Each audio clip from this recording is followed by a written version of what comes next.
Hello, my fellow Alaskans. Glad to have you all here tonight. Get down low enough for you to be able to see me here.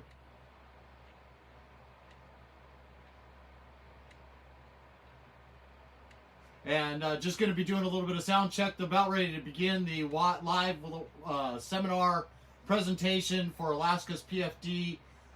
We've got quite a few different special guest hosts that are going to be on this live Zoom that is happening today. I'm a part of this Zoom. I don't know if I'll get to talk or not, but I wanted to make sure it got out on more channels than just where it's going to be at right now so that we can all participate, know exactly where our permanent fund dividend stands at, understand that our PFD belongs to Alaskans. It's not something that belongs to our government. It's not something for them to tell us how it's going to be spent. It is our money. The money that goes into the PFD belongs to all Alaskans, not just our legislators. They do not get the final decision on what's supposed to happen there. But we've been allowing them to do that. So tonight's discussion should hopefully open up some minds and know what's going on out there in the world here in Alaska. So stay tuned.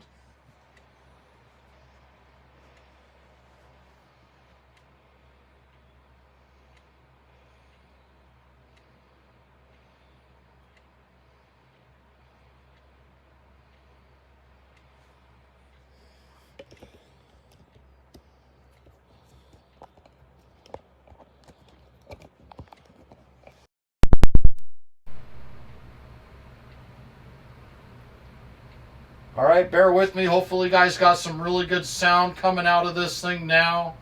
I'm still waiting for them to activate the seminar. I don't know what's going on there. It should already be going.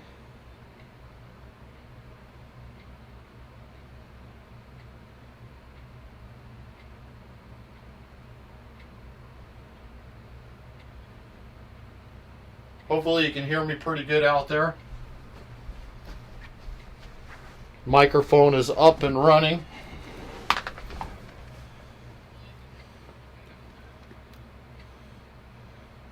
All right, don't forget to like and share. This is going to be supposed to be for the PFD tonight. I'm waiting on the host to actually start this thing.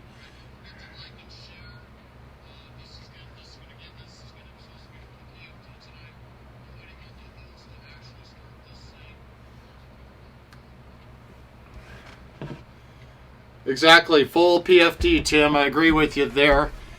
And so this is already supposed to have been started. I don't know what's taken them so long.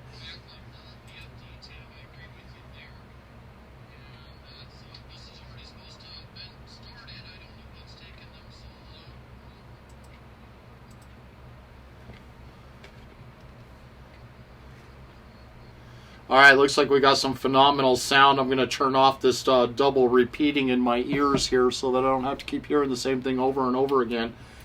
And I'm just waiting for the host to invite us in there. Hello, hello, hello. How's everybody doing out there?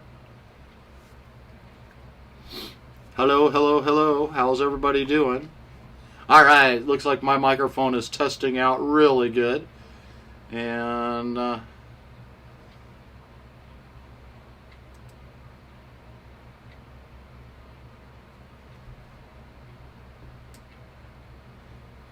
get my camera up and running there.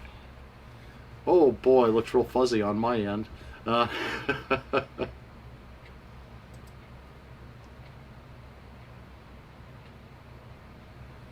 now just trying to figure out still waiting on the host here.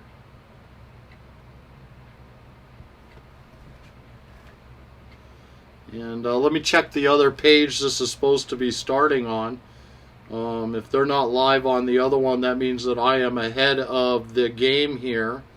It's supposed to start at 6:30.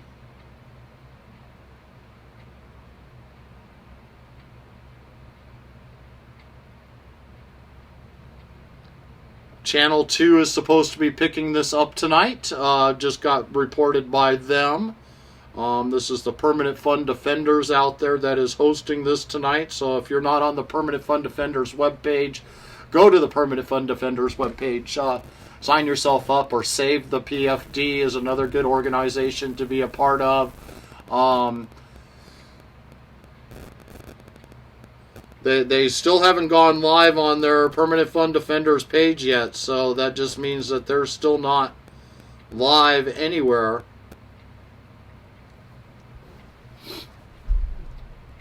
Oh. Man, it's always interesting when you got to sit there and wait. Kathy, this is for the Permanent Fund Defenders are hosting this tonight. And this is for us to sit down and discuss the Permanent Fund, the PFD itself. We've got several different people that are supposed to be talking tonight. Clem Tillion, founder of the PFD from Governor J. Hammond, Senator Scott Kawasaki, Senator Mike Shower, Joe Geldhof, and the Permanent Fund Defenders, Juanita there, is supposed to be a part of this discussion tonight. It's supposed to be a Zoom, which I'm still waiting. It hasn't started the Zoom yet, so until the Zoom starts, sitting there waiting in front of my screen there, we're kind of just waiting.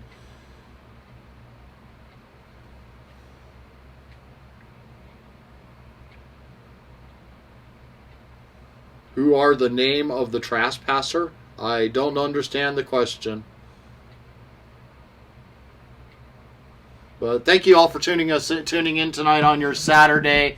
I'm sure you've got better things to want to do, but what is better than making sure that what rightfully belongs to all Alaskans gets distributed to all Alaskans? Our legislators for the last 5 years now have taken the time to systematically steal our permanent fund dividends away from us, eroding the statutory PFD laws. Even though it is still sitting on the books, they completely ignore it. They have broken the law 5 years in a row. The first time our judicial branch gave them the right to do that. After that, our legislators took it upon themselves just to do it anyways. They didn't care if it was legal or not, and they've been getting away with doing it. The last 2 years, they have used tax revenue to pay our permanent fund dividends, and then saying that justifies why they got to steal so much from the ERA. It's no longer a transfer over into our permanent fund dividend. So it's kind of interesting to watch what's going on there. I'm just trying to give you be a filler here until this thing actually gets going. Still waiting for the notification it has started anywhere else.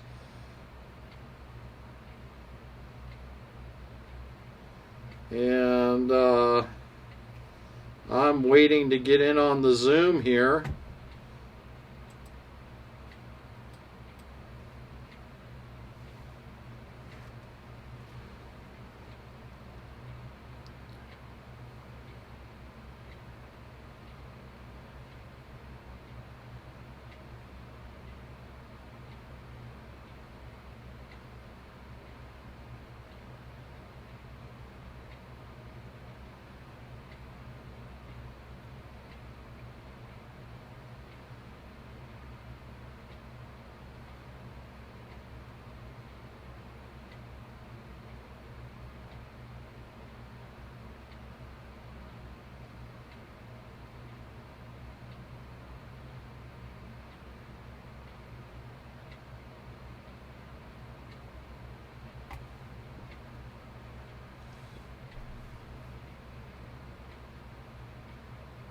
Man, I don't know what's going on here, but they're not letting me into the Zoom.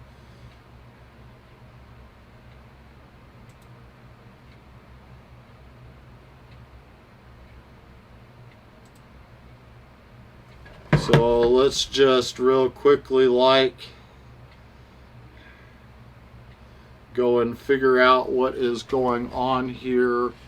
We will just real quick switch screens here and go there, and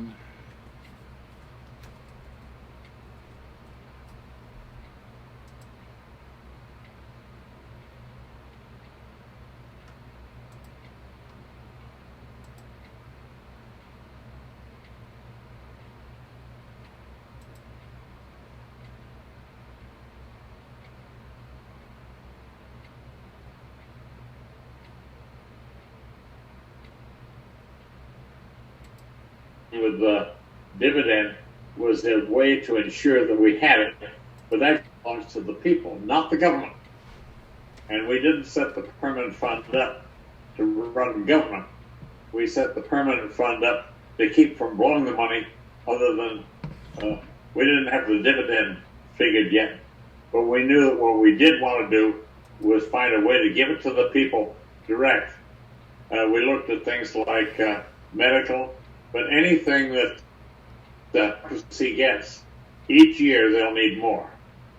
The bureaucracy is never well fed. They just want more. And so the thing is that we have to find some way that the people get their share. Their POMVs, I'm not happy with that. I don't even want them. But if you had them, anything over 4% is a disaster. If you'd be dipping into the principal church on bad years. Remember, and the other investments we have throughout the world is not oil. It's the investments that are making the money, not the oil. Money comes from, and we've already successfully done that. And the permanent, and people say, well, let's bring it home. And then I think of Elmer Rasmussen saying, never loan money to anyone you cannot foreclose on without political problems. And if we'd been loaning for the Diamond Wall and 08 came, we'd have lost our money. But when they missed it at Alexandria, Virginia, we shut them down and they opened Chase Manhattan on a Sunday and got us our money. Yeah. Right. So Joe, let me get you into the discussion. I mean, right now we're hitting, billion-dollar deficits, right? And some things are guaranteed in the Constitution, like public education, public safety, public health. But the one thing that's not in the Constitution is a PFD.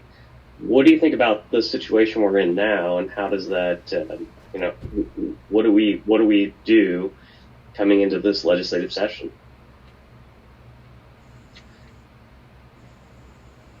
This is for Joe and for Mike. Mike wants to tune in also. Mike will. Well, let me take a short thing and turn it over to Senator Schauer. But I come at this as an Alaskan who's been up here for more than 40 years, and I like the place.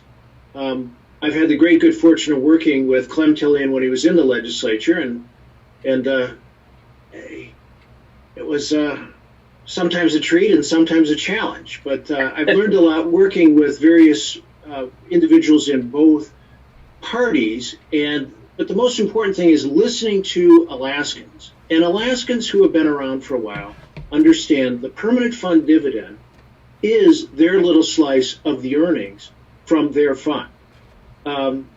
Unfortunately, we worked our way in a situation where we did spend too much and we saved too little. And there's this insatiable demand for all kinds of projects, whether it's the university or healthcare or just regular government services.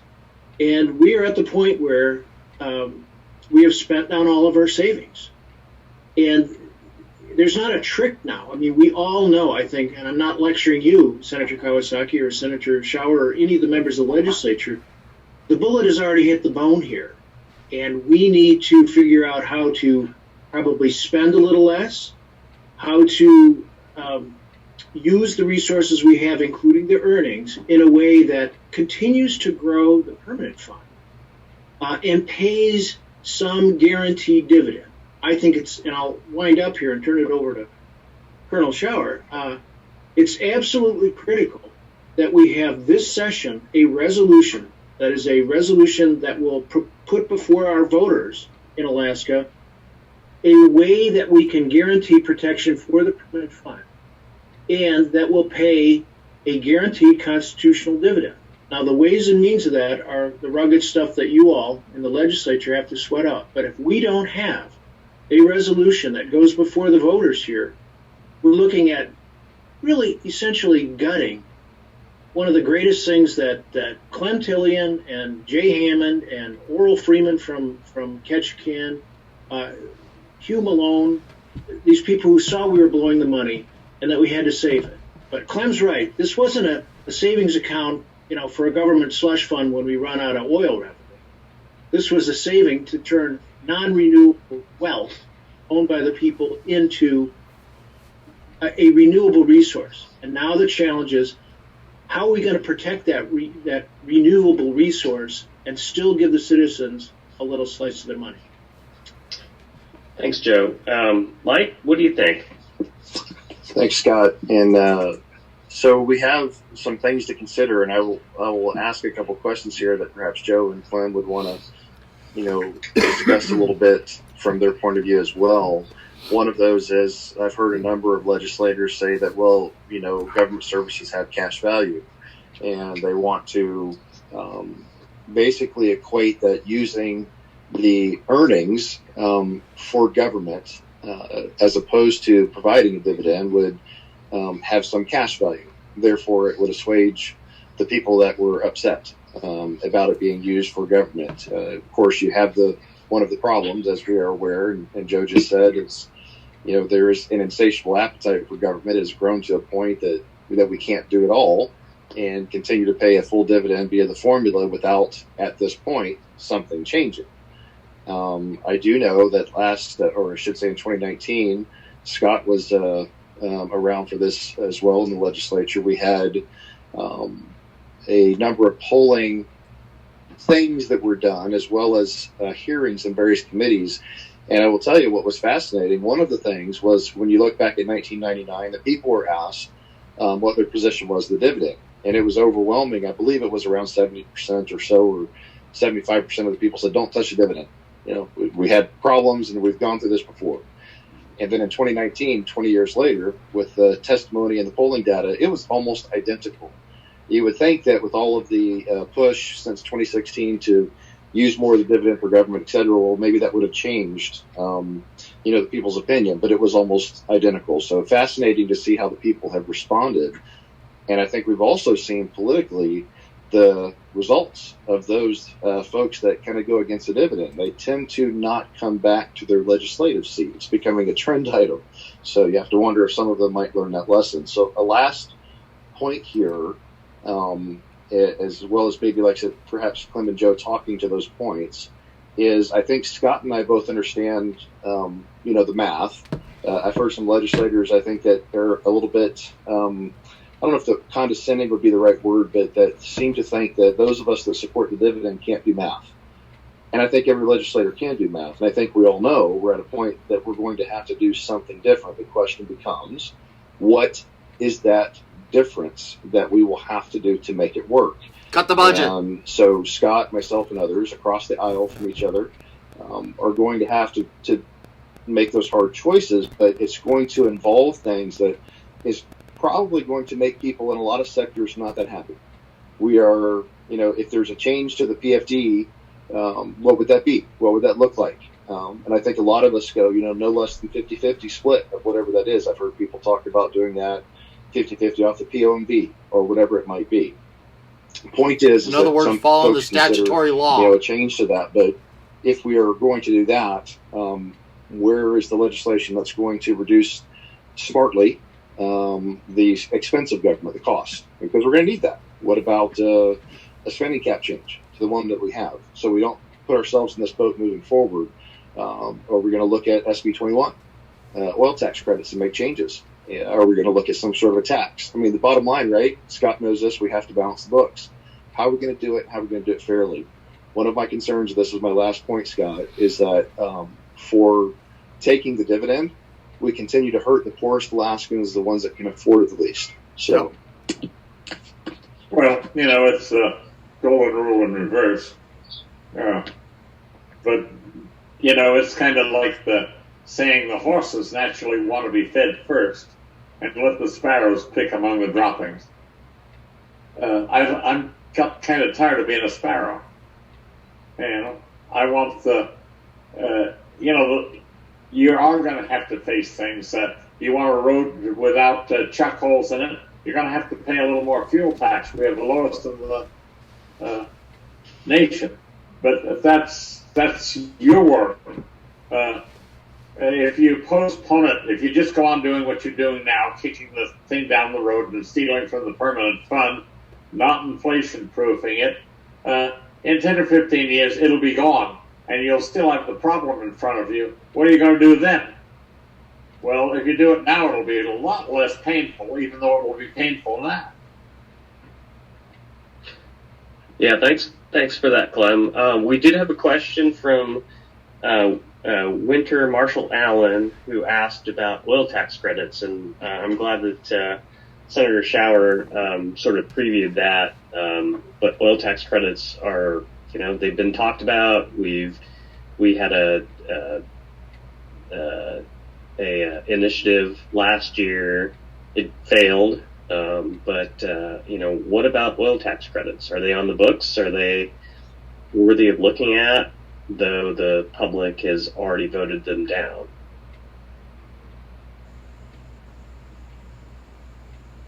That's for anybody. I'll take it, Scott, real quickly, and then let one of the others. How can we hide the money without spending the money? Dichotomy to me as we discuss this, because I'm supposed without to be cutting the budget. far right guy, right? Very conservative, don't want taxes, protect companies at all costs, et cetera, et cetera. And I think it gets very misconstrued because, as I alluded to a few minutes ago, in a case like where we have put ourselves here in the state, I believe politically, and that is of course part of the problem Scott and I and others have to look at, is how do you solve the problem? Because I believe it was Clem just saying that we're not solving the problem, and the farther we go down this road, the worse it gets. And, when you consider that we have somewhere between $100 and $200 million a year of planned increases to spending every year, already cooked into the books, the next 5 years we're $500 million further down that hole. So what are we going to do? And a solution that probably makes everybody a little bit upset is politically probably the thing we're going to be able to do that might help us solve the problem. That's why I mentioned all of those things before, because to make this work, we're going to have to do more than just one thing. Politically, we can't just take cut the the dividend, we special can't just interest raise taxes. budgets. Any of these things by themselves don't get us there. So while I was not supportive of oil tax changes via initiative, because I generally don't like that process, I think it's something that we have to explore. We need to do it legislatively so we can do it smartly. We can debate it, vet it, have all sides have input to it, and hopefully find a viable solution that still works for the state, that doesn't overly penalize what is still our strongest and most productive industry for the state, but also ask them to also step up to the plate and help us. But we've got to show good faith, right? I mean, we've got to show that we can also try to reduce the cost of government. That's one of the reasons I am a proponent of changing the spending cap and making it stronger, so we can also show industry that we're going to constrain ourselves moving forward and be good partners and not do what we typically do, which is spend money and then go reaching out to everybody and saying, give me. It's the same thing we're doing with the dividend, right? We're hurting the poorest Alaskans the most because we haven't been able to constrain spending, so we're going to reach for the easiest source, which for 5 years has been the dividend. So kind of a long answer. I apologize, Scott, but it is something I believe that we have to look at and has to be a part of that total solution. And I think that's probably the most balanced and politically possible approach we might find. What I would suggest is if you solve the problem of taking the permanent fund off the table to where the government gets a fixed amount, but the people get a fixed amount, at least 50-50, and it's guaranteed, and you have you either have it the way the law says now, or if you go POMV, nothing over 4%, because that's what the Rockefeller Foundation and the others use for theirs, and it's the only one that allows for growth. And then as far as right now, we're paying the oil companies to take our oil due to the panic of running out of gas in Anchorage. They say, well, we don't want energy equalization for the bush, but you get cheap gas in Anchorage. You don't get that as the market price. And I'm not saying that you should, but come on, be honest about it. All I'm saying is that until we take the permanent fund off the table to where this is how much you get and no more, we won't address the other problems. The original question came from one of the viewers, and it was about, what about SB 21, which implicitly is, can't we get more revenue? And it's actually something that many Alaskans look at right away as their first solution to the fiscal crisis that our state, that all of us are facing. And the second thing that people say is, well, maybe we'll get lucky and oil prices will leap up to $80 or $90 a barrel. Yeah. I think both of those, while they're not wrong to hope for higher oil prices or increased production or more revenue from the oil companies, Clem Tillion is absolutely right. The first and foremost task for the legislature is to deal with protecting permanently the permanent fund, and secondly, guaranteeing a permanent fund dividend. If you solve that issue first, the other issues like should there be revenue augmentation, when we're talking taxes, those fall into place. Issues like cuts and consolidation of government, which I frankly think Alaska needs and is required, those will fall into place. But the temptation for too many people, and especially the politicians, is say, we're going to come up with this grand, comprehensive revenue cuts, consolidation, PFD, and everything. And you know what? It won't work. You got to do it one step at a time. And the first step, the most critical step, is to deal with permanent protection of the permanent fund and the PFD issue in the Constitution. I'll pick up a little bit on what Clem was talking about, the percentage of market value. A lot of people talk about the POMV. And in fact, it's the platform that gets batted around. And we're even using it in a limited way via statute, which is not enforceable. The so-called 5 1/4 down to 5%. If we use the POMV, let's be clear, there's two huge issues that we have to solve. First, what is the percentage we will take from the market value of the permanent fund assets? And you set it too high, even at 5%, it will mean the permanent fund is no longer permanent. And don't believe me, ask Angelo Rodell and the Permanent Fund Corporation. They did a stress test, pegged at about 5%, and you know what? It fails in fairly short order. So picking the right metric for the percentage, which is at or very close to 4%, makes sense. I mean, you can use 5 or you could even use 6, but you'd have to have in a guaranteed fix for inflation, which basically complicates things. So using 4, just like almost all prudent foundations use, is the way to go. Then you have to deal with the second big, brutally hard task for Scott Kawasaki and Senator Schauer and all of their colleagues. How are you going to split, the 4%? And right now the public expects 50-50. But every person down in the legislature and all the constituent groups, whether they're unions or the contractors, they all do the back of the envelope yield on 4%, hit it by 0.50, and they go, that's not enough.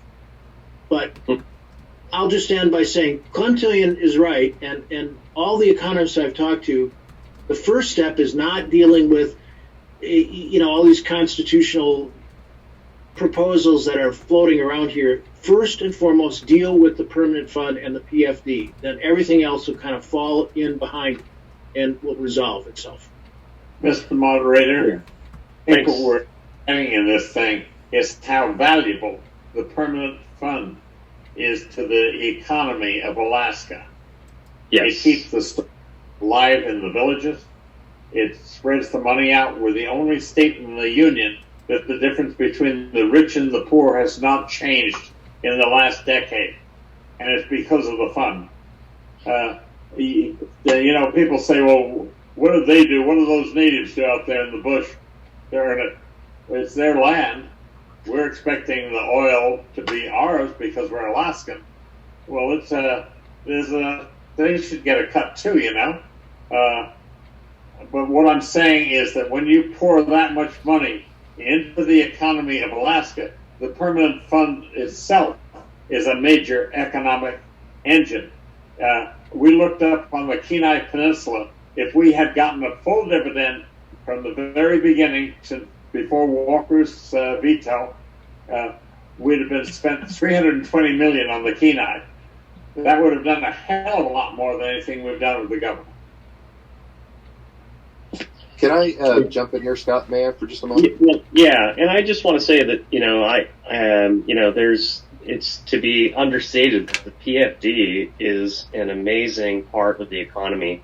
And Clem, he articulated it very well, that the money that goes into rural Alaska through a PFD or goes to the local economy, for that matter, is amazing. And, I've been, lucky to be a beneficiary of a PFD. I went to college on my PFD. I bought my first car with my PFD. I bought my first computer with my PFD.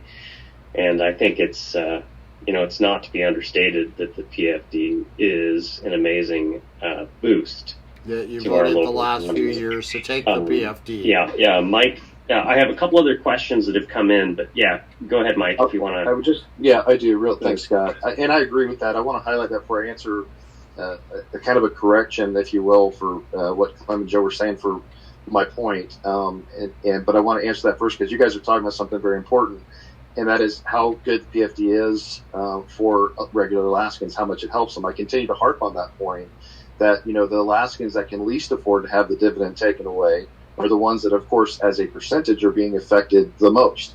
Because if you take an example, Scott, and you may remember I said this on March 28th in my floor speech when we could not get a full PFD. I said, look, you got this COVID thing happening and tens of thousands of Alaskans are losing their jobs. And I used my daughter as an example. And some legislators were saying, well, $1,200 for each adult, $500 for each kid is not going to, help a lot. And, a full PFD isn't going to do much. And I said, well, let's think about this. My daughter would get then $3,400 for her family of four. But if we had passed a full PFD, which wasn't going to go real far, right? Maybe a month they could survive because at the time one of them lost a job with this, what's been happening. But I said, imagine if we actually paid a full PFD. That's $12,000 more dollars. That puts them over $15,000. My daughter could have made that last for probably 3 or 4 months at least of the year, even without any pay. So it's hugely helpful. And I got a stat for you that I think is fascinating. Did you know that we only grow $40 million worth of our food, but Alaskans import $2 billion? $2 billion. The dividend is almost $2 billion. So it could literally, in some ways, almost feed the state. Not entirely, but it's very, very important. But Scott, here's my last point I want to answer to Joe and Clem and then move on, is that what I want to be clear, gentlemen, is I agree with you. It is the elephant in the room. We've been fighting over it. It's been taking the oxygen up, and we need to solve it. There's no doubt, and I don't disagree. What I wanted to illuminate with the rest of those things, those are solutions that will help us ultimately solve the problem. And I know I'm not naive that we cannot solve it all at once and we're not going to get all those things. I just am trying to educate people. They need to understand that to truly finally solve Alaska's problem moving forward, after I hope we get something done on the PFD so we stop fighting it, is we have to do those other things at some point to make the math work. And the Alaskans need to understand that. That's my point. So thank you, Scott. I appreciate the time for that. Yeah, thanks. And let me just add, because this was a question that came from folks online. Paul Hamby, I'm not sure where he's from, and Rick Mazzoni sort of had dueling questions. One of them was, we're overspending in the state legislature. Why does that justify rating the PFD? Rick Mazzoni says, why aren't we talking about revenues? And so I wanted to have that question. We will have further conversations about this in the future, because the PFD is obviously intertwined with what we're talking about today. And thank you for Senator Shower's comments there. We need to have these discussions. But are we overspending? Do we need to talk about revenues? And I think that the first person to talk about that would be Joe Geldhof, who mentioned it early on. Well, I, of course, believe that not only are cuts needed, but there are cuts to be had in the state budget, particularly including in the area of what we call the general fund area. I also think there's an absolute need for consolidation of some of the agencies, which would yield some money. Now, I frankly listen to people say all the time, "Oh, that would be short money. It's only $3 million here. That's not really worth it." But the fact of the matter is, the public, including the gentlemen who have called in, they have, and virtually every Alaskan you talk to has their favorite anecdotal story about somebody who's on the payroll that's just a political hack and a pal of whoever's in charge of the hiring process, or a program that is not functioning properly. And we absolutely have to to stay in good faith with the citizens that we're working with, or in the case of Senators Kawasaki and Schauer, that are accountable to their constituents. We have to say that we're going to do that. Now, I'm not changing my mind about addressing that, but I think there's a logical sequence in which you will get to the cuts and consolidation. And it's a little bit like when you do a jigsaw puzzle. If you do one, you flip it out of the box onto the table. What's the first thing you do? You get all the tiles on the right side. And the next thing you do is get the corner pieces and the edges around, if you're somewhat accomplished at all in a jigsaw puzzle. In the jigsaw puzzle of our finances for our state, which include cuts, consolidations, maybe spending caps, new revenues, how are we going to do that, the permanent fund and the permanent fund dividend. The permanent fund and the permanent fund dividend are the corner pieces of the puzzle. And you get those down and everything starts falling in place. And I'll swing out, but I wanted to go back briefly to Senator Schauer's thing about cash value.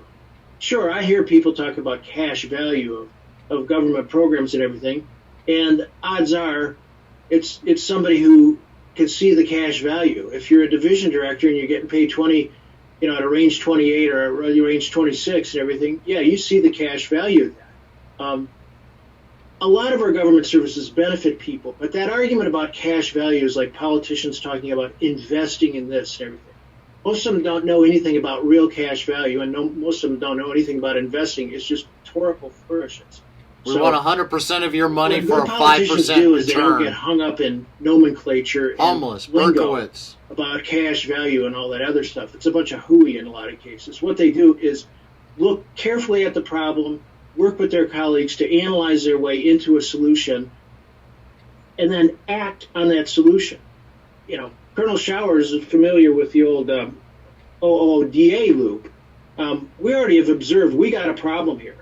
We're deep into the second part of the OODA, the orientation stuff here. We got a problem with orientation. There's people who think we shouldn't have any taxes. There's people who think we shouldn't do this or that. But we've got to get through that orientation stuff, then decide and act, because time is wasting. We're out of money. The statutory budget reserve account is blown. The constitutional budget reserve account is blown. Look, there's politicians already angling they're going to spend all the money in ADA on the reserves and everything else. And it's time for our legislature to act concerted way, to come up with a plan and then implement it. And that's starting with the PFD and the permanent fund. Legislators and past governors cause this to happen. If you're down in a hole and you're having trouble getting out, at least stop digging. You're down. What we have facing us are things like the Inland Boatmen's Union, and we signed agreements with them that we will have to pay. We have judges that have retired on $200,000 a year. We have to pay. We have commitments we made to the oil companies. We have to pay. And these are dead horses. They're not going to pull a cart again. They're gone. Most of the people have retired elsewhere. Very few have stayed here. And the money is gone. There's people that worry about us paying some for income tax. Well, I'm in the 30% bracket, or was until this year when I had no business. So that Uncle would pay a third of my tax. But it still comes down to the fact that I don't object to my federal income tax. It means I got a job. It means I'm bringing in money. I don't pay it if I don't have money.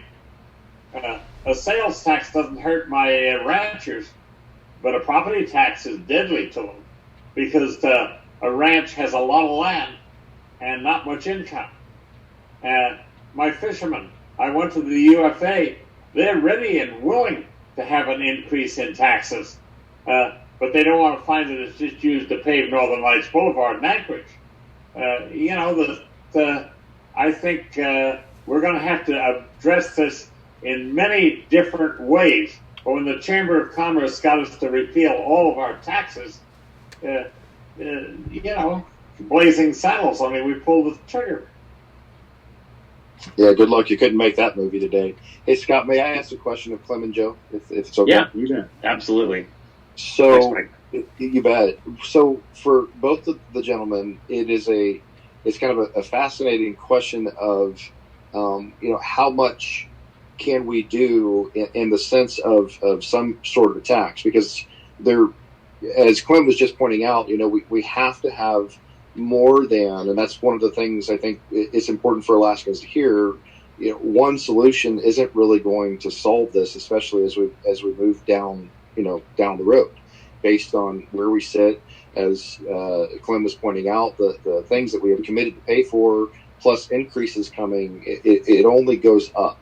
So one of the things would be, when you look at how would we solve that problem, from a taxing perspective, but it goes to just as the PFD became a mechanism to keep the people involved, because one of the things people do usually respond to is you take money out of their wallet, they get pretty fired up. Well, in one sense, I see some sort of a tax that would be, called a sales tax, an income tax, whatever it may be, that's just a direct tax type, would seem to have the same type of an impact, especially potentially on wealthier Alaska, better off, because now we're finally taking money out of their pockets as opposed to only the bottom 80%, that really seem to be upset about the PFD because of how that works as a percentage of income. So I was curious, Scott, if perhaps they could talk about how they would see that impact and what that might mean for tax and spend policy of the state, because taxes would tend to, potentially affect better off Alaskans more. So would it have the same impact the PFD did on protecting the permanent fund of helping to constrain spending and policy of those legislators and governors in Juneau? Thank you. Thanks, Mike. If maybe Joe wants to mention that.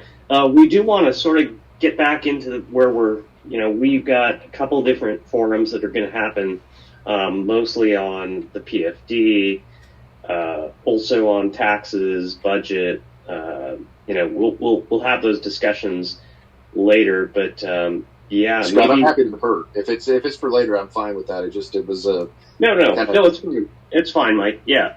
I think this is good. It's a good topic because it does, they're intertwined. We need to talk about how we balance the budget carefully, and how we have a balanced budget, and so it's important. But then I want to steer back to the permanent fund and the PFD in the next question. Well, so Joe, I might be able to deal with what Senator Kawasaki wants us to do here and sort of even answer Senator Shower's question. And first of all, for those of you watching this who are saying, who's Geldhof? And he's a lawyer down at Juneau. I'm a member of the Permanent Fund Defenders, and I'm pleased to be working with Clem Tillion, who's our chairman, and we work with Rick Halford, who was the president of the Alaska Senate, and Jack Hickel, medical doctor up in Anchorage, and Juanita Caselius. But we're the board, and there's a number of people we work with, economists and people all over Alaska, in order to defend, first and foremost, the permanent fund. All of us are convinced that having a guaranteed permanent fund dividend is probably the single best way of ensuring that the permanent fund will also be protected in perpetuity. So and I said before, I don't like the percentage of market value because it has two really, really difficult questions that politicians have to answer. But let me take a whack at a percentage of market value. Let's just say you set up a percentage of market value in the Constitution that all the assets, including in the corpus and the under the control of the Permanent Fund Corporation, that we would divert 4% of that every year, or 4.135 is a number that my favorite economist uses. He says that's a sustainable number over 100 years.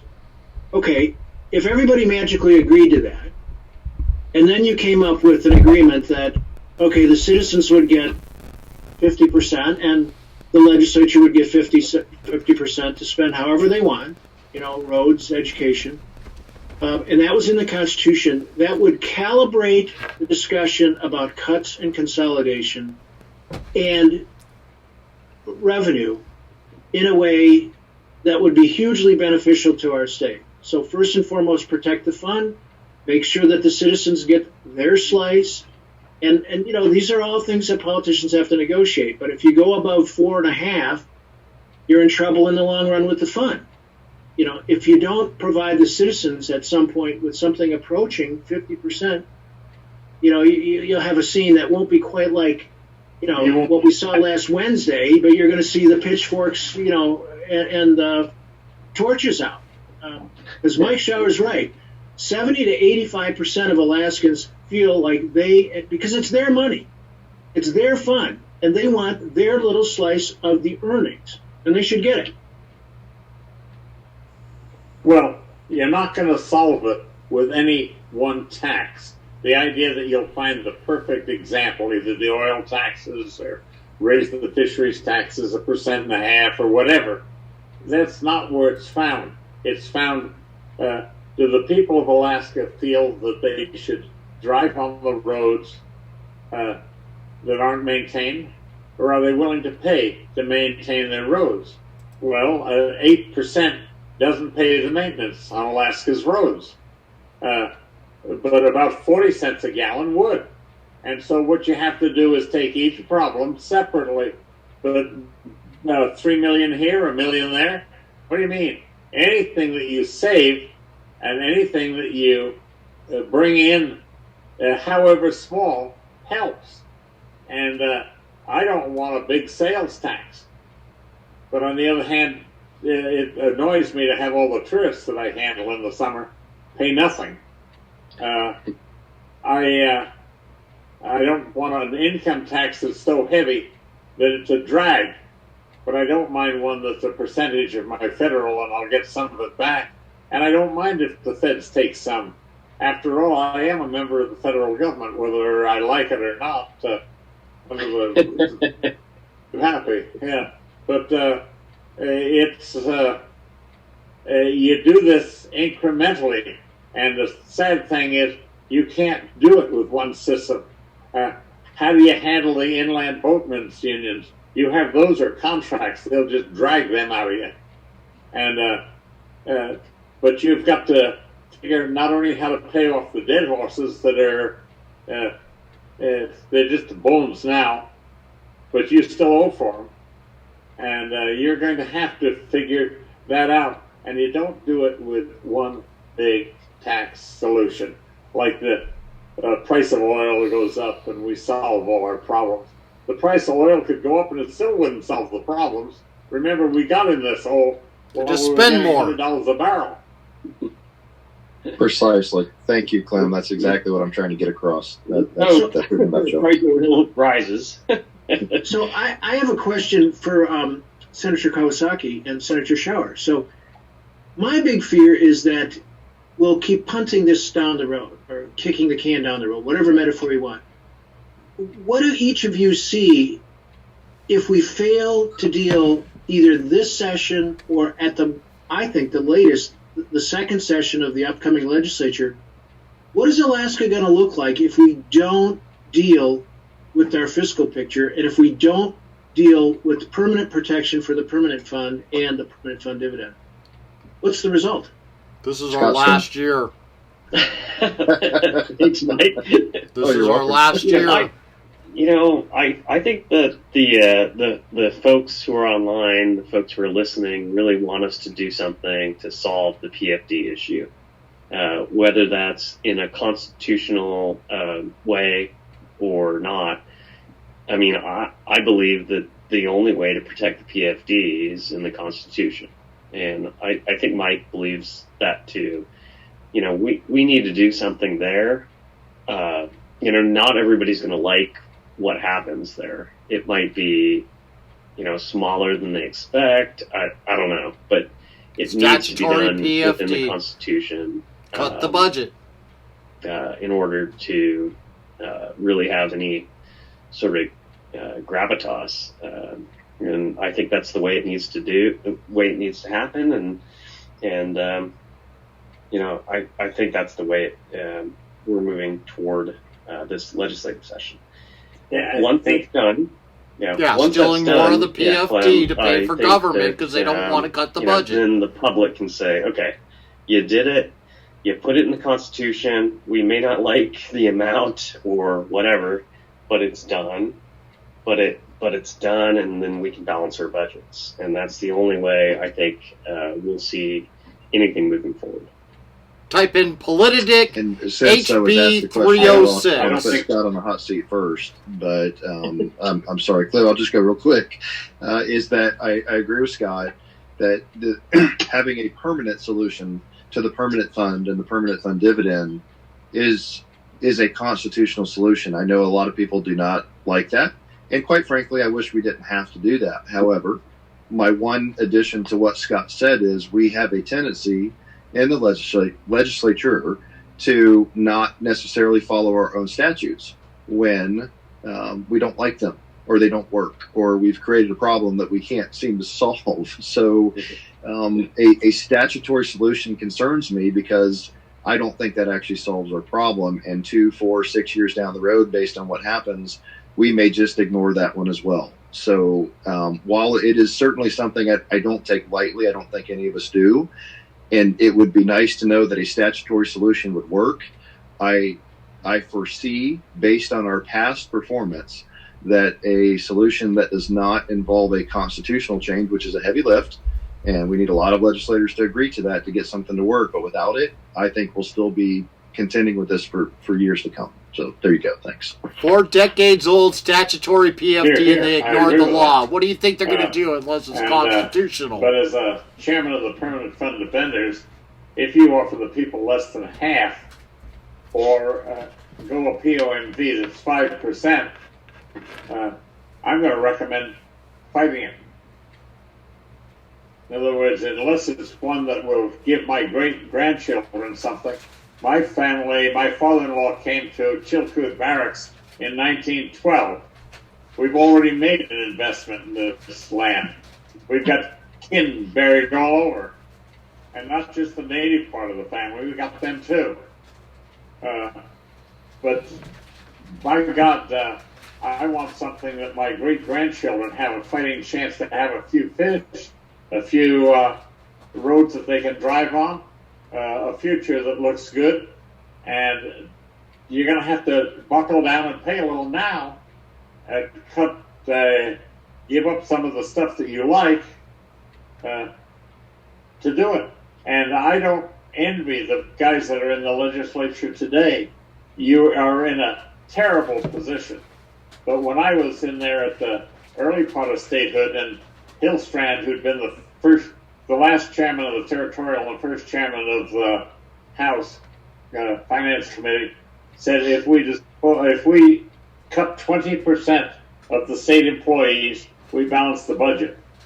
If we cut 20% of the budget just straight across, we cripple Alaska. The bureaucracy will hold on to their jobs and stop doing the circle. You have to actually get in there and remove departments.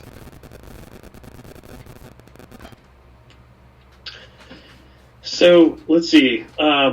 So let's ask another question. You know, what's it going to take to move a PFD amendment to the Constitution to the legislature this year? You know, we'll start. There's my start with you, question. Clem, Still waiting and, for it to be answered. We'll move down the road. But 30 minutes ago. what's it going to take? First one that will the Permanent Fund Defenders will accept, and then push it through. And it's not going to be easy.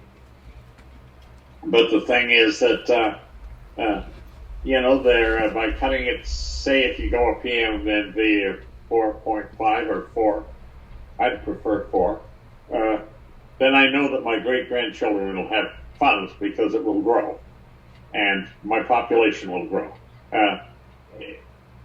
If on the other hand, you give me something that's 5%, I'll fight it. I'll recommend to the people they turn it down. The thing is that there's no sense recommending that the people do something that you know is going to walk right off the cliff.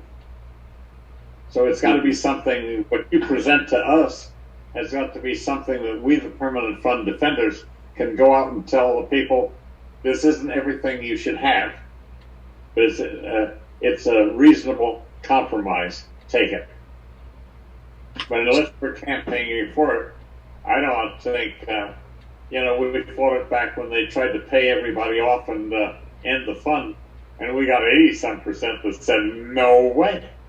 It's the people see the value of the fund.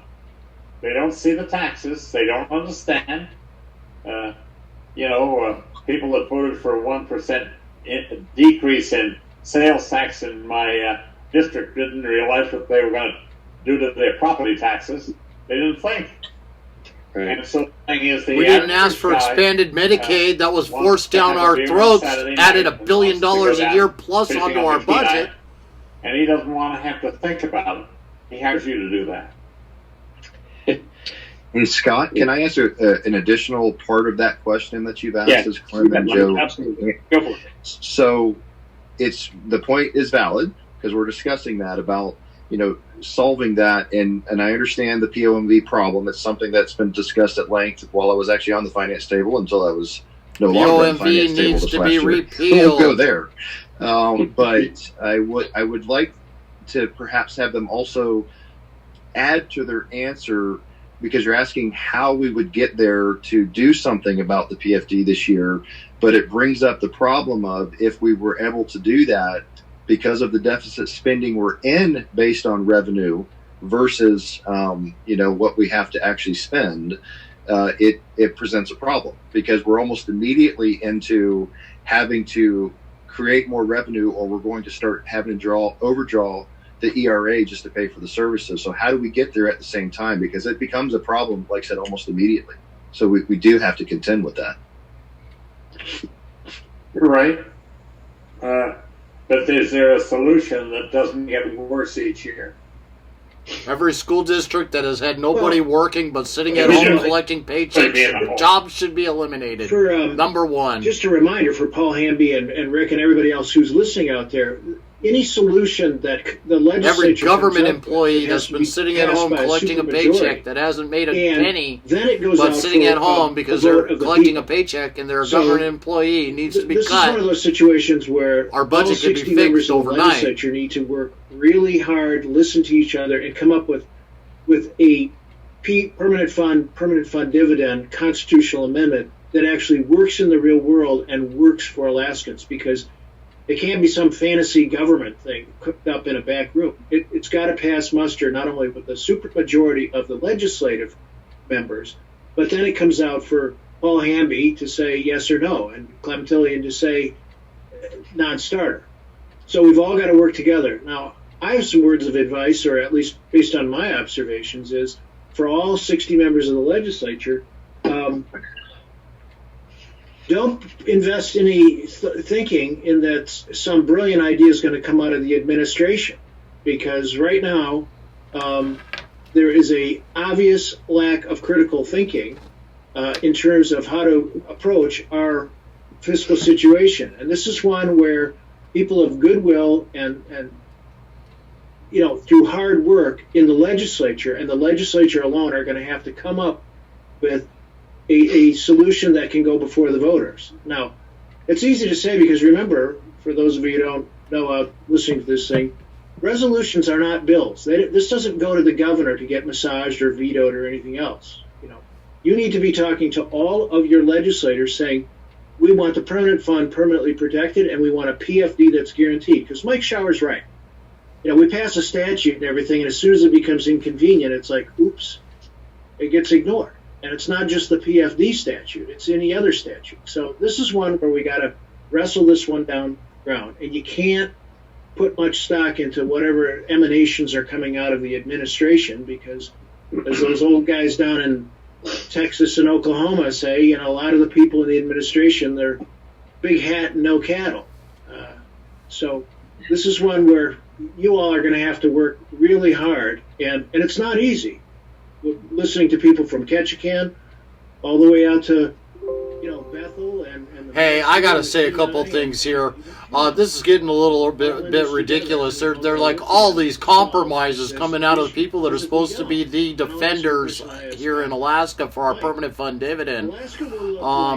There is no discussion about saving the permanent fund dividend. It seems to be all about how much money can we give away to government and not piss off us Alaskans as they steal it away from us. I'm just going to turn this right back, let you keep listening, but it's getting a little bit out of hand here. You know, we got to stop running this thing like it's, you know, financial system like New Jersey and Illinois and West Virginia, and start running this the way we should.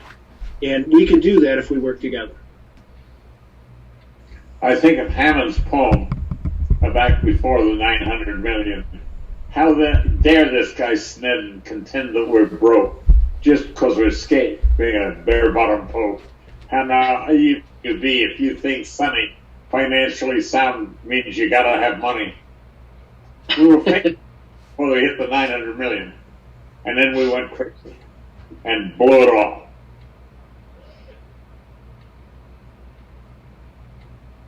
Well, I don't know how close we are to wrapping up, but I'll say this, Senator Kawasaki and Senator Schauer. I know that permanent fund defenders and all the people we talk to, we understand the difficult task you have of crafting a resolution, and we're committed to coming up with something that works. But it can't be another one of these gimmicks, and it can't be in statute. And I actually believe I've done a lot of negotiations, legal and all kinds of things over the year. If we all articulate our first principles, that we want permanent protection, that we want a PFD guaranteed, that we want a steady state of revenue for government, and that we want, you know, certainty and finality for this wonderful thing that Clem Tillion and Hugh Malone and Jay Hammond and all the people who went before us set up, we can get that. But it's going to take a little compromise, and we can do it. We have to do it. You know, there's no alternative here.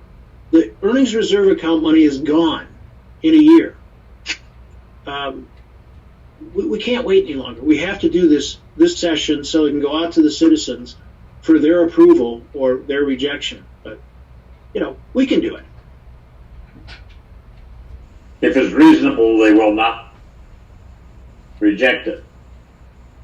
If you try and protect government instead of people, they will. I concur, gentlemen, and this is Mike. And my data, and I know Scott sat through some of the committee hearings in 2019. I'm going to go back to that because I think it's important, especially that other legislators hear this, is that the people's attitude towards the dividend, even as we've changed people and people migrate out of the state and people migrate in 20 years, 2 decades, about half the time we've had the dividend, the attitudes have not changed. They are nearly identical to 20 years ago, even with what is happening. So I agree with you, Clem, and I think it's important that legislators hear that, you know, if it's something reasonable, I agree. The people will be okay with that. And if it's fair and balanced, they'll be okay with that. But if it's not, they won't. And the data that I have, that's empirical evidence from committee hearings where I'm marking them off step by step, every single person's testimony, countless hours. And like I said, I know Scott was involved in some of that. It shows it. It's crystal clear. So it is important, but people need to hear that loud and clear, what the people of this state, I think, really want, the vast majority of them. Yeah, and I think, Mike, we need to have Democrats and Republicans talk about this. This is a big deal. The PFD is a big issue for me as a Democrat, you as a Republican. You know, we might be on other sides of the aisle, but we agree on 99% of our votes, and it's something that needs to happen in the legislature this session and this next year. So as we move on, I hope that we talk about that. You're right, Scott. It's not a partisan issue. It is truly an Alaskan issue, and we need to solve it as Alaskans. Well, it's funny. It's not even the congressional Democrats supported a essentially a PFD, and that was I think sort of strange, but they supported a permanent fund dividend that was larger than the Republicans, and then the congressional Republicans voted it down, right? So it's not a partisan issue. It shouldn't be a partisan issue. It's an issue of making sure that we've got, have money to the people, and that this money circulates in the economy. Yeah, well, so I think that was a good thing. This is where I'll betray my Republican leanings, and I am a Republican. I have been a long time.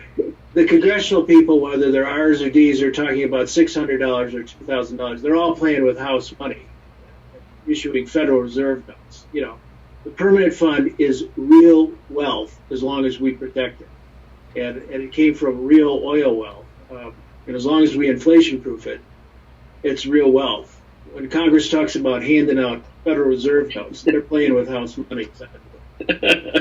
Joe, I have to mention that because I actually said that on my floor speech on the 28th of March. Scott had to listen through my 20-minute diatribe. I was so mad that night that we were not using, and I forget, and I used my fire extinguisher example, but I won't go through that one again here. But it's one of the points I made. I said the federal stimulus is, in essence, printed money. It's not real money in the sense of, we're already in over $20 trillion in debt, well above that now.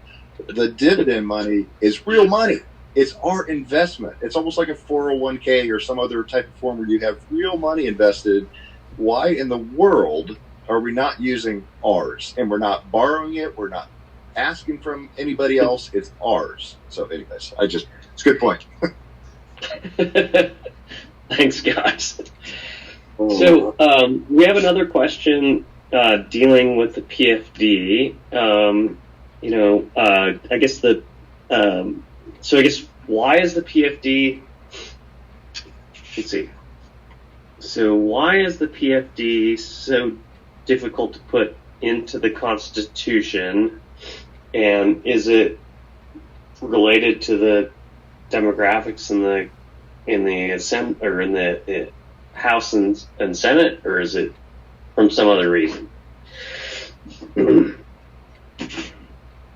I guess that's for Mike first, and then for anybody else who wants to clue in.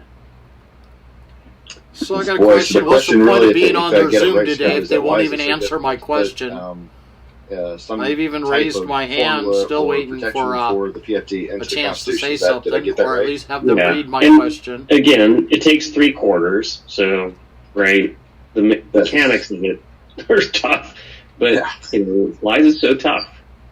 I think you just keyed on one of the toughest ones. I think Joe mentioned it a few minutes ago, and Scott, you just illuminated that for the question asker. Is, sometimes we find it very difficult, as everybody on this thread knows, just to get 11 and 21 to pass a bill. So when you start talking 75%, 3/4, a supermajority of 60 legislators, when we often can't even agree enough to barely just pass a bill at 11 and 21 in each chamber, that's a big lift. And you have to consider that in addition to that, there's quite a few varying opinions from folks that actually believe in no dividend at all for whatever their reasons are. Fair enough. I mean, they can have their opinion. That's fine. But, all the way to those that believe we follow the statutory formula that's been around for 4 decades and whatever else we do. So it will be difficult, for example, when I hear some legislators say, well, it's free money, it's socialism, it's any number of things. other than the people's share of our resource extraction from the state that we've invested. So you have to, for those that ask questions like that, it's a good question, but you have to understand that not only do you have to get, at this point, 45 of 60 legislators to agree on something, which is really hard to do, but you also have some pretty deep-seated ideological positions about protecting the dividend and then taxing people, because I hear this all the time, and I know Scott hears it and others. It's like, well, why are we going to give? I've heard Senate presidents say it. Why are we going to give out free money and then turn around and tax people?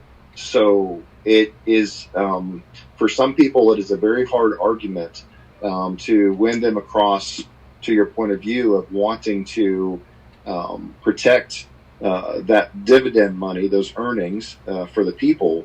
At the same time, thinking about, well, yeah, we also have to raise revenue, perhaps through a tax, and perhaps doing something with the oil tax credits, et cetera, et cetera. So again, long answer, I guess, but it's a very daunting problem because there is not agreement, and there is some very large gaps in ideological positions of legislators on how to solve this. So, Mike, I've got your vote, right? Hey, wait a minute now. I didn't say that. Come on. But all I can say is I inherited a small amount of AT&T stock. It used to pay $7,000. It went down to $2,400. It's now a little over $3,000 that I'm getting from it. Is that socialism, or is that an investment that my aunt made and left me? And is it mine? And these same people that call this socialism don't see anything wrong with that. They'll take their stock dividends. What's different? What they don't realize is we are a land grant state and that they own the oil. That's pretty hard to get across to anybody from somewhere else. He's trying to say Because we Alaskans, us, state, we own the oil. 90% of Not it our government. on private land. Yeah, and Clem brings a good point. People who conceive of oil wealth as being something that you drill out in Wyoming or something from private land. But, people who have been here a while and understand our big state, whether it's Walter J. Hickel, the owner state, or Clem, and I've been lucky enough to live up here for over 40 years. After you realize, after a while, it was a genius move to save 25% of our communal oil. And now the issue is, what are we going to do with that communal oil? There's a few people out there who say, well, let's just divvy it all up and, one big distribution. Well, that doesn't strike me as particularly intelligent. So, but the thing is, to get a supermajority, 3/4 vote, it depends on the question you ask in the legislature. So if I was to go around and ask everybody in the Senate, people, I think I would get at least 15 votes, maybe even 24. Is the permanent fund a good concept? And pretty much everybody would say yes. If you ask, should the citizens get a little slice of their earnings in the form of a dividend? Probably at least 15 and maybe 18 or 20 of the senators would say yes. The devil is in the details, though, where people don't want to put it in the Constitution because that ties their hands. That's one of the arguments. That's right. Should we get a dividend? How much? It depends on the numbers. So they what amount is the right amount to us and to government? $50 or something. The questions they're not asking right now. And they sure don't want to do anything like a 50-50 split. And in fact, if you're talking about the percentage of market value, which it gets all the chatter, but if you do a percentage of market value at 6%, and then you divvy it up 80% for government, some people say, oh, that's great, I can pay all the bills. Yeah, and you can right up until the point where the whole permanent fund is gouged out by inflation. So we can... The government takes it all. But it's going to take some creative thinking among all the legislators, not just the people who think this is a big deal issue, but we have to deal with this issue now. To postpone it is to make the problem even more formidable 2 years from now. because They then postponed it for the last 5 years. little This remnants is our of the last Constitutional year to Budget make Reserve major will be gone. changes. If we don't do it now, when do we do it? And the citizens have a right to see a decent, maybe not perfect, but a decent work product come out of the legislature, passed by at least 15 senators and 30 representatives, that says, here's our best shot at a balanced and fair approach that guarantees a little PFD, that guarantees there'll be some money in perpetuity for government spending, and that still allows, I think, the permanent fund to grow. Because that will get better for Clem's grandkids and great-grandkids and, all the people who follow us down the trail. But not if they don't follow the statutory formulas that are in place, like they ignored the one that's been there for 4 decades. Hey, Scott, I'll jump in just briefly on that. And while I won't go down this path because you want to do this in future events, but it does tie back to why I asked the question and talked about it several times is, when you do what Joe is discussing and you get that taken care of, it becomes very important to me because it does force the legislature and future governors to have to deal with the spending of the state in a sustainable flight path.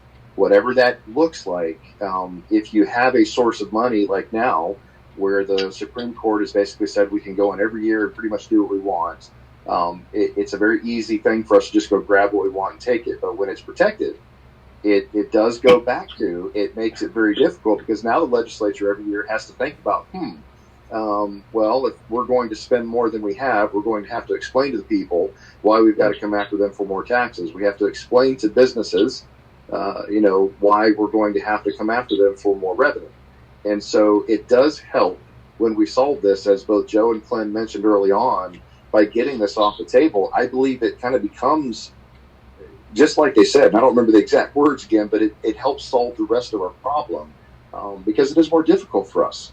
It's just going to be difficult for Scott and I as legislators to have to go back year after year and explain to the people, well, yeah, I know we couldn't, constrain our spending this year, so we're going to have to increase taxes, or explain to the industries that we desperately need why we're going to make it harder for them to earn a profit so that they can grow and expand. So this really is a linchpin. I don't think you can emphasize that point enough to helping us solve our long-term sustainability, as a state, and our viability, for what it's worth. Well, Butkovich called us when they were repealing the income tax. Incidentally, I was the lone vote in the Senate against repealing it. And he said, please don't do this. He said, we've paid in blood for that.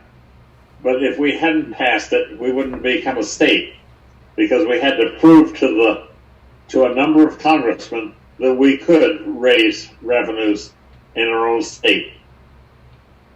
And that's what it was passed for. And it probably was one of the major steps for becoming a state. Now, I wanted to become a commonwealth anyway, so it's where I run the fish and they could run the rest, but that's passed. But the need to be able to balance your own budget and to have no more government than you can pay for. Right now, thank God, we're getting a lot more government than we pay for. I wouldn't want any more. So I'll pick up on Senator Shower's point about how you fix the PF and the permanent fund dividend problem. In fact, if you adopt a resolution that's passed by our citizens in a vote, as the Constitution requires, and it's a reasonable measure, that in fact becomes what a lawyer would say is a de facto. It in fact is a spending cap of sorts. And it starts forcing these choices about, well, are we going to cut and consolidate entirely? No. Are we going to tax entirely? No. But it will force, and both of you senators, to the extent you're talking to our governor, he's got all these proposals, out here to amend the Constitution 3 different ways.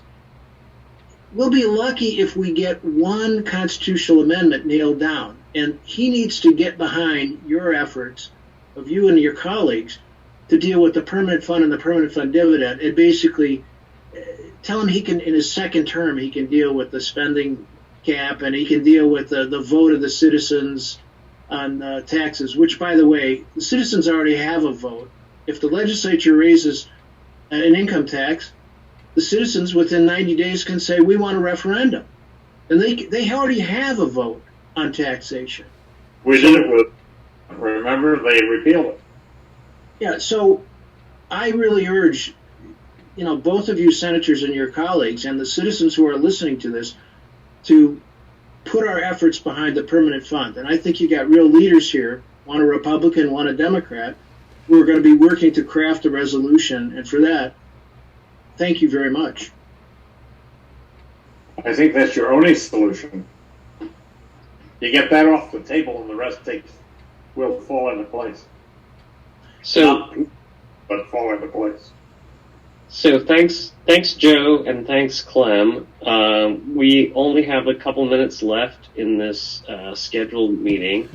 What I would like to do is to offer the floor as a closing comment. We'll give Clem, obviously, a lot of time. and my share. Hey, by the way, Clem, I still have Jay Hammond's couch in my office, so anytime you want to swing by, the couch is there for you. But I've got his pool table in my basement. The kids, obviously, since my question never got asked or answered, they could care less to hear from us, the public, on this discussion here today. This is the That's number really one sad. problem before Very us sad. now. And it's just, Mike Stamansky sent me a copy of the Harper's Magazine, Louis Lapham's thing on these crazy Alaskans up there. And he wasn't too happy with Juneau sitting there in the rain. And some of his are really interesting stuff. I come out very well as does Jay Hammond. But the rest, Chuck Cicera, Lou Dishner of all people, the Teamsters Union, saying, you're just going to piss it up against the wall. No, Lou, Rhodes, he said that's what he did, piss it up against the wall. You're going to build things. This was 50 years ago. 50 years ago. It hasn't changed. The problem is the same unless you solve it.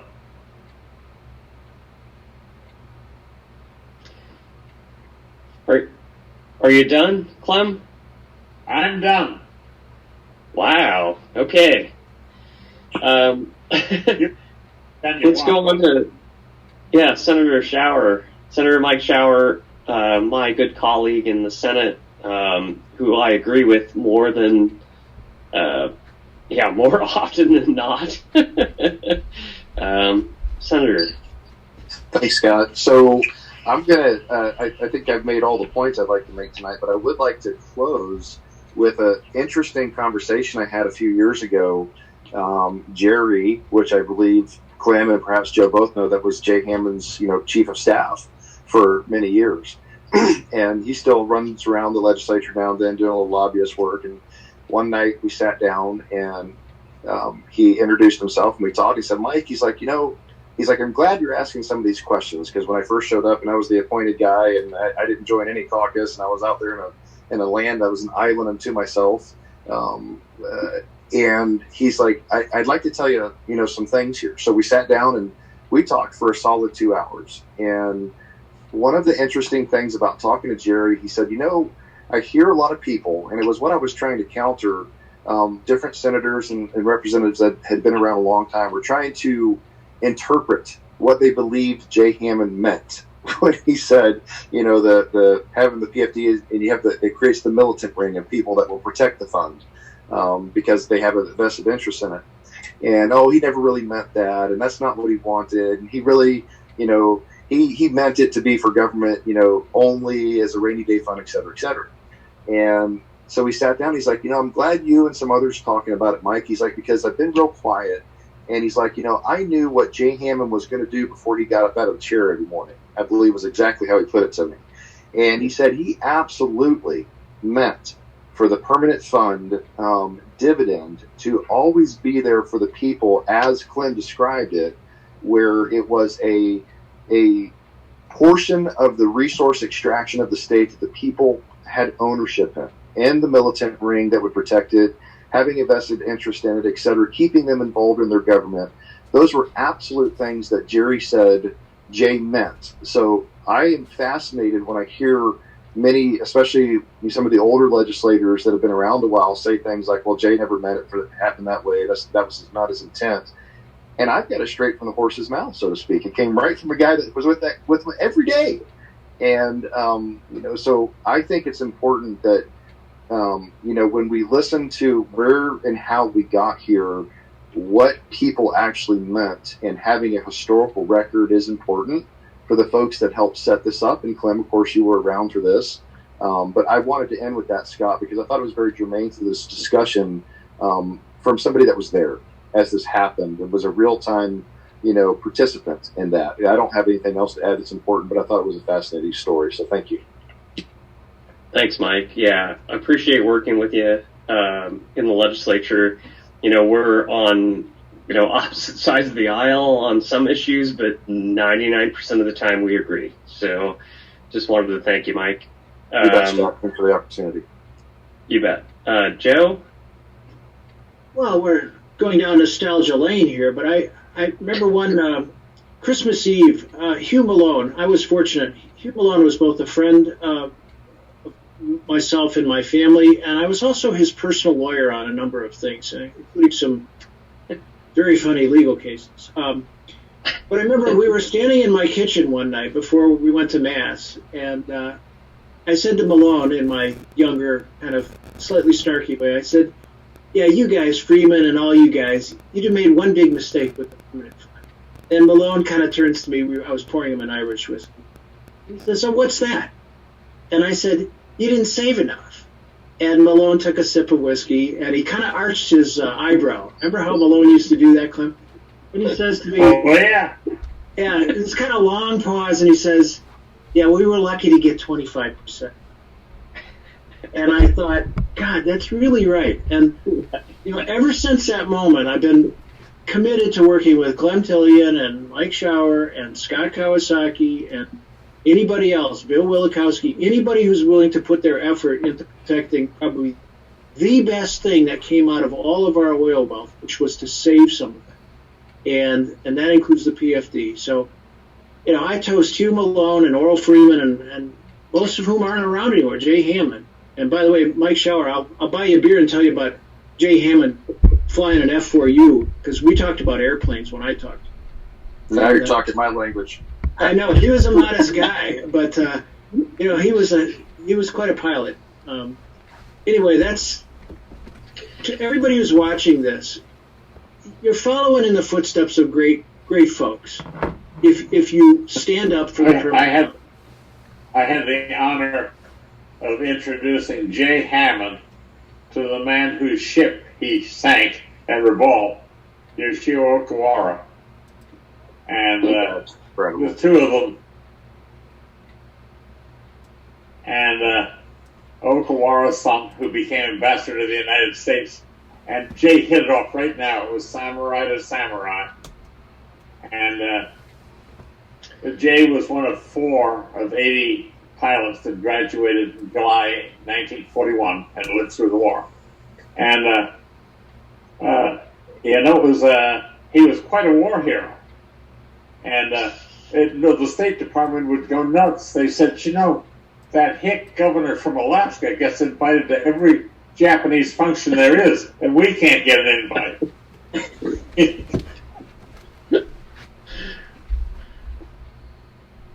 Well, for all of you who are out there, you're doing good work if you just urge your legislatures, put aside the small differences and get on with the big item, which is getting a resolution that puts the permanent fund and the permanent fund dividend formula in a safe harbor in our Constitution. And that's what we got to do in the next session. And if we work together, we can get her done. Thanks. Yeah, thank you, Joe. Or if you pull it off.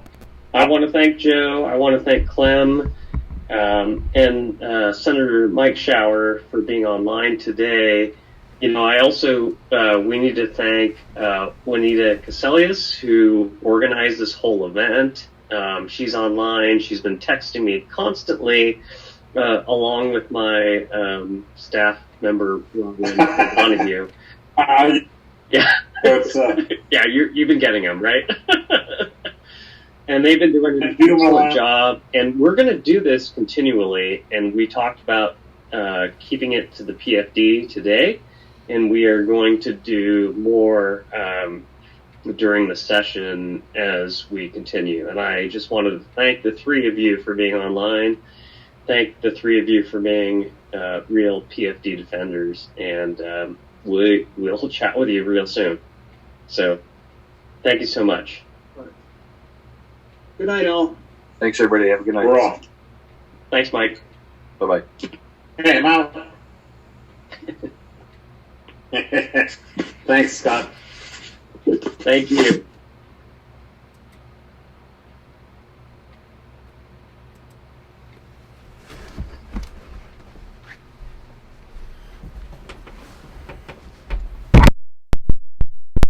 All right, thank you all for watching tonight. Hopefully I didn't just screw up the camera too much there. Still got a good profile going on here. Make sure it's up high enough. There we go. All right. You guys all just got to watch Clem Tillion and Scott Kawasaki and Senator Mike Shower having their own little powwow chat about our permanent fund dividend and the future of the permanent fund dividend. You saw that they finally answered my question at the very end there.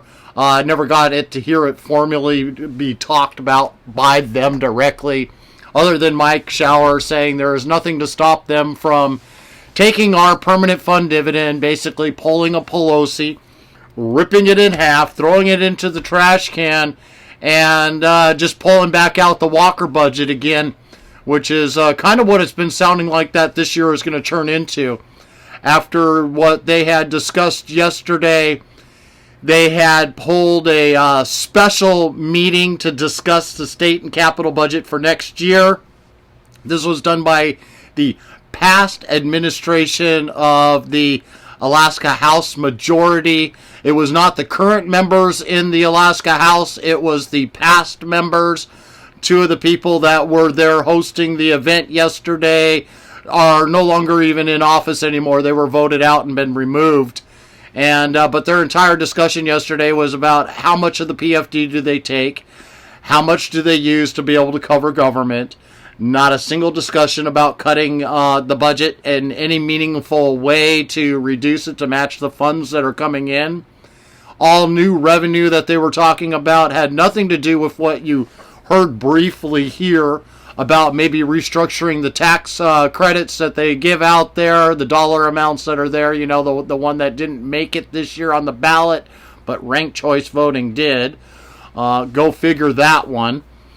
And so we've got a couple of different areas out there that have definitely been affected by our permanent fund dividend. Their cuts are not going to be there for it. I did not feel very positive or hopeful listening to Senator Shower or Scott Kawasaki there, or listening to Clem Tillion discuss about that there really is no future for a full PFD unless they go into the constitutional amendments that our governor has proposed for now the third year in a row. The most our constitutional amendments have seen in our legislative sessions between the Senate and the House is maybe one hearing where they actually allow us to call in and maybe testify when it comes to the amendments. And then once that one hearing is over with, they shove it back into a committee to never be seen from again, is what's happened the last 2 years in a row with them. I don't expect anything different this year. They have not given me any positive hope or sign that is this direction that they are looking to take the discussion in Juneau this year. It's going to be an interesting 32nd legislative session in Juneau. They've got a lot of hard decisions. The tax revenue is just about what they had collected the year before. There's not much difference. Even with the coronavirus, the money that they get for tax revenue stayed relatively the same. It's still about the 2 billion dollars that they had before for oil. They still had about another $500 million come in from other resources out there besides just oil. The total budget that they want to pass, they say they are $2 billion plus short to be able to pay for it. If this year's budget was somewhere around 5.3, this is what or 5.4. That's just for the UGF. I'm expecting them to give us a supplemental as soon as they get into Juneau, somewhere between $200 to $400 million this year. Last year, just to remind you, it was $600 million. Of course, we had the earthquake and the forest fires that had to be paid for. That's why it was such a big supplemental. But I'm still expecting a $200 million supplemental. They're always short when it comes to paying for Medicaid by $100 million or more. So I'm expecting that to go through the roof this year. We paid for an entire school year of K through 12 as if they were functioning as normal. $1.3 billion. They got tons of extra money from the coronavirus, the CARES Act funding. All of that money has been spent on what? I have no clue, considering that most of Alaskan schools have been closed and they've been doing everything virtually. So their expenses should be darn near close to half of what they originally were, but somehow they've spent that and the CARES Act money and are still demanding more for the next following year. There's a lot of restructuring they could do there. I've given a lot of offers out there of what they could do for K through 12 and our universities. The university is in its final year of the contract that was signed with Governor Dunleavy in his first year, and they're in their last $25 million that they got to reduce. I think it's $20 million is what is left right now that they've got to reduce from their budget this year, and then they are back open again without any reductions placed against them. The contract they had signed will be completed at that point, and whether or not our legislators will demand more cuts in the 32nd second half of the legislative session, which won't begin until the following year, and in 2022. And so at this point, we're just kind of watching and seeing what's going on, but I'm not expecting them to give any meaningful discussions, as in for our permanent fund dividend. I'm going to emphasize House Bill 300, House Bill 306. They combined them both together. This originally started out with their POMV draw that they started 2 years ago, and their systematic dismantling of our permanent fund dividend 2 years ago is also when they started using tax revenue to pay our dividends instead of just being a transfer from our earnings reserve account. And they paid our dividend out last year using tax revenue. This is so that they can say that we did not get enough tax revenue to pay you a permanent fund dividend, as they steal $3 billion out of the earnings reserve account to cover government expenses. Just to give you a concept, we got $600 million last year divided between all Alaskans, and they withdrew $3 billion from the earnings reserve account. Concept they're taking just to pay for government, and they can care less about us, and they're using tax revenue to pay our permanent fund dividends so that they can say the statutory formula no longer applies. There is no longer an appropriation, or there is no longer it's not an appropriation, there is no longer a transfer of funds from the earnings reserve account to pay our permanent fund dividends. It is a appropriations from the tax revenue, not from the ERA, and without the tax revenue, we can't pay you your permanent fund dividends. This is where they've been working towards their end goal here when it comes to our permanent fund dividend. I was really sad to see that I was invited to this Zoom session, and as you can see me live streaming it on the screen there, I was attached to the actual Zoom, but they would not allow me to ask any questions. You saw the one and only question I did ask, and that was about the session, the meeting that they had yesterday. I'll emphasize that meeting for the state and capital budget that happened yesterday.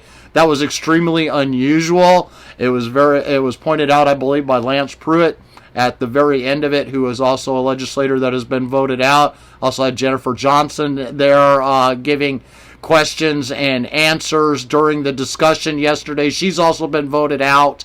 And these people holding this special House majority meeting with people that, so the reason why they were voted out is because they can't follow the laws. They can't do what us constituents have asked them to do while they are sitting in office. They do the exact opposite. They make these empty promises to us, and then when they get to Juneau, they sell out our voices and votes to the special interests by joining the illegal binding caucus. Senator Shelley Hughes, in a live stream that I did earlier today at the AMAC meeting that they hold once a month, Senator Shelley Hughes says that they are working hard to make sure there is no binding caucus at all, no caucuses at all this year. I'm not going to say that that's going to happen in the House.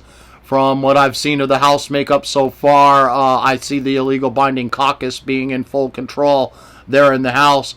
Our Senate's going to be our only real prayer to make sure that nothing drastic happens. But I do see our permanent fund dividends being put onto the chopping block and our constitutional amendments finding no place in our legislation again this year. The goal is to keep status quo, increase things, say they can't cut anything. When they do try to cut something, it's going to be where the biggest outrage is going to come from, like power cost equalization, or the medical students and their loans that they get, or it's going to fall along the lines of the ferries, everything that's going to cause an outrage out there. This is what they're going to emphasize, what they're going to cut, so that they can get the population, us Alaskans, screaming at the top of our lungs, no, you can't cut any of that stuff, instead of doing the meaningful cuts like K through 12. I mean, homeschools are doing phenomenal this year, the ones that are established programs. They are graduating more students than they have ever before. I have heard a lot of sophomores that entered in school this year, and they are graduating as seniors starting as of right now, and by the end of this school year, they will be graduated as seniors.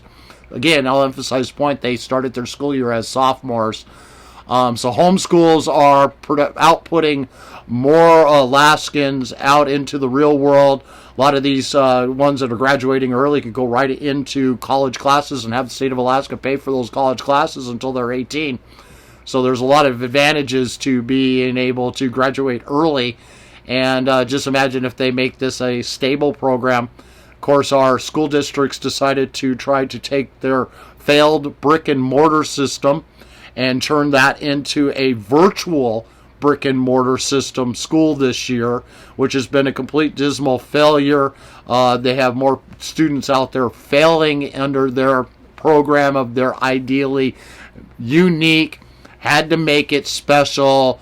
They are in full control. Don't use anything that's established. Don't use any of the virtual classrooms that have been out there for decades now, that are being used by the homeschool programs that are, like I emphasize again, that are established. They had to make their own unique brick and mortar type virtual classroom that holds the students back. You have to work with the class. You cannot work ahead. You're not allowed to go beyond the lessons that they are giving you, where if you're to enter into an actual established homeschool program, you can work as fast as you possibly want.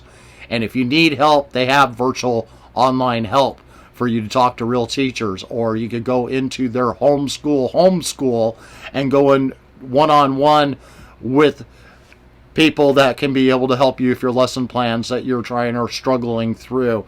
So there's a lot of available different things that can be done out there. And for you parents that are saying, oh, well, it's your daycare, it's your way to have your children have a place to go that is structured. I got to point out, we've got early learning daycare systems out there that would be ideal to turn into a more larger program where it's not just early learning daycare, but here's for your older kids too, to still as places to go, to be able to sit down in a more structured environment with high-speed internet, desks to sit in, comfortable environment to be able to do their online learning and in a more of a public environment. Then you got boys and girls clubs out there that have expanded their way of doing things, that have their own homeschool programs going on in their boys and girls where parents are taking their kids.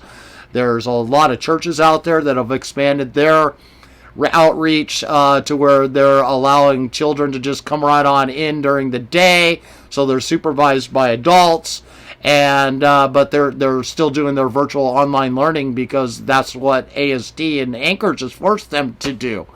So there's a lot of different options out there that they could cut the budget. My estimate would be up to $700 million just in that alone. I'm going to leave this subject right where it's at this point. The discussion we heard today was a little bit of history about our permanent fund dividend. Listening to two legislators say that there is no path forward at the moment because they do not want to talk about budget cuts. They do not want to talk about things like the K through 12 that I just mentioned now. Their ideal situation is to rewrite the formulas for the permanent fund dividend to where Alaskans might get a dividend in the future. Government takes the lion's share of it to cover its expenses, not to cut any of the budget, meaningful cuts in the budget that would help alleviate the problem. Nothing to do as in for oil revenue share out there, except for maybe talk about the tax credits and reforming them. But that's got to take the will of the legislators, and I just don't see it in them to actually do those cuts, or at least make anything that's going to be substantial enough to make any real changes. I guess that's about it. I love doing these live streams for you guys, and I really do need your help. Don't hesitate. Go to www.politadick.com, click that donate button, and every penny goes right back into making sure that we can continue to produce quality content and get the information out to you. Making sure that we're live streaming whenever there is something really juicy going on in Juneau that all Alaskans need to be aware about. That has been my specialty since day one, is I love uncovering the dirt and being there live streaming the events that they don't want you to see. Just like the Alaska House Majorities meeting they had yesterday. It was only on alaskaledge.tv on the internet, so I was glad that I was able to not be working yesterday. I scheduled the afternoon off during that period so that I could actually live stream it onto Facebook so that you guys could all watch it at your leisure and do surfing elsewhere besides just watching the video. So it's one of those things that they are not making it easy for all of us to be able to participate in what they're trying to do there in Juneau. This would have been a secret meeting, so to speak, with only one place to have viewed it without my live streaming it. But it takes your donations to make that happen. One of my big goals this year is to get myself on Restream so that I can go to all of the different platforms out there, Twitter, Facebook, YouTube, Rumble, every single one of them that is live streamable too. I want to be able to do it all at the same time so that you're not just limited to being here on Facebook when I go live, but I'll be on all the platforms live. So that way, no matter what station you prefer to watch, what way you like to view your videos, this will give you an opportunity to be able to watch them on all channels at the same time and not have to wait for my month later upload to YouTube. So please go to the website, click that donate button, and hopefully we can get to making it so that we're on all channels at the same time. And with your help, we can do that. Appreciate it. Have yourself a great Saturday evening. I hope you learned a lot about the permanent fund dividend, and I hope I didn't bore you too much here at the end with some possible solutions on how they could get there and the directions that they can go to make it happen. Have a great night.